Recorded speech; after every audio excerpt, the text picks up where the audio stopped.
With the risk for that serious flooding, your first responders are preparing now. WDRB's Katrina Nickel shows us how agencies are getting ready to answer the call to help, and those calls will be coming. Katrina. Right, Scott. One of the things we hear time and time again from those first responders is to stay away from any of that flood water, and that's a big risk and potential here for these upcoming storms. Just to give you an idea of what they say, the NWS says that about 6 inches of fast-moving floodwater is enough to knock over an adult. Now, of course, also when we're talking about this, we think of cars typically, and the NWS says that about 12 inches, 1 foot is enough of fast-moving water is enough water to sweep away a car or an SUV. Just to give you an idea, that's about halfway up this tire on the Ford Escape. And then they say about 2 feet, 24 inches, will do it for a large truck or an SUV. That's about this entire length of this tire here again on our Ford Escape. So while accidents do happen, first responders are making sure they are ready to answer any necessary calls as needed, especially for any potential of having to do some water rescues this week.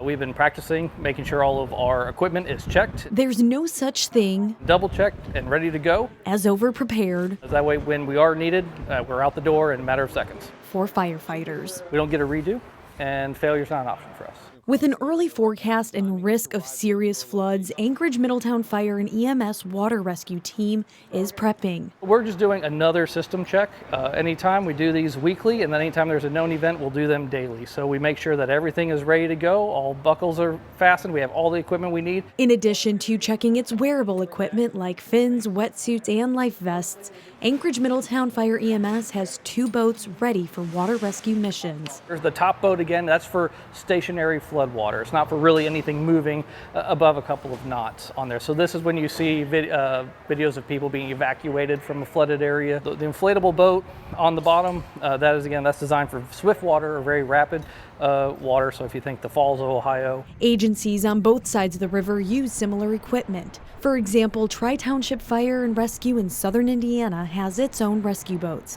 and Jefferson County fire departments have several water rescue teams. When it comes time to needing multiple agencies, we work as one whole team for Jefferson County Special Operations. First responders also spend several hours behind the scenes training year-round for water rescues, so they can be ready to answer the call when necessary. We're standing by, we're ready to go, and we're always prepared.